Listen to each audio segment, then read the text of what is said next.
What's your idea of a perfect world? Some people would play sport all day. Others would ban it.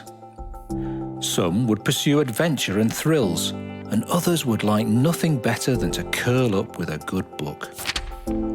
Everybody's different. But when you think about it, there are common themes to our dreams. There is a world we all want.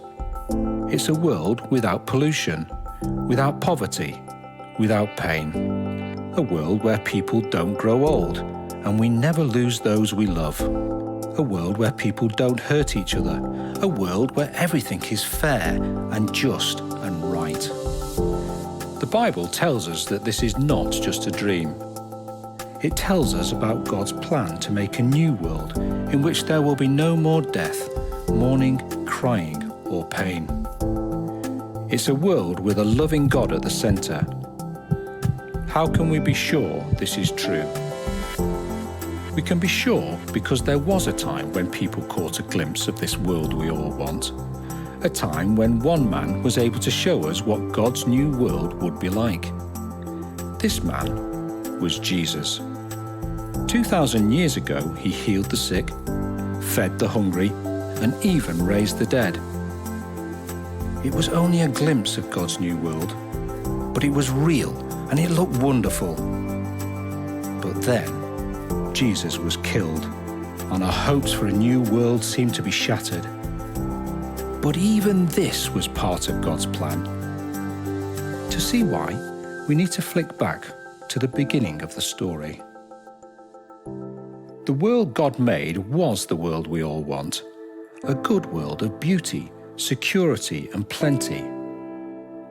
But the first man and woman, Adam and Eve, chose to live their own way and rejected God's loving care. They broke the beautiful world they'd been given, and we are just the same. We do what they did.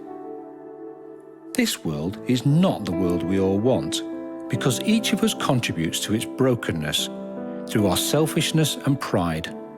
This broken world is the world we've chosen. It's the world we will always make if we are left to ourselves. We became God's enemies and spoilt his world, and as a result we face his judgment, the judgment of death. But God didn't give up on us.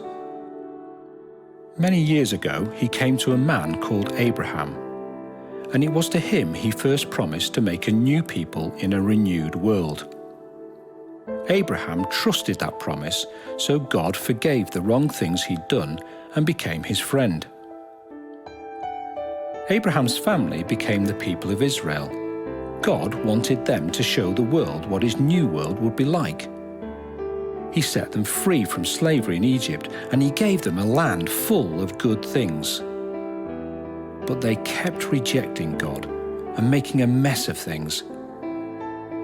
The only way we can become God's people and enjoy God's new world is for God to forgive us and change us from the inside. And this is what he promises. He said, "I will cleanse you and give you a new heart." This is where Jesus enters the story. He gave us a glimpse of God's new world by healing the sick, feeding the hungry, raising the dead. And then he died on a cross. But his death was no ordinary death. It was the only way that God could forgive us and bring us to the new world he is making.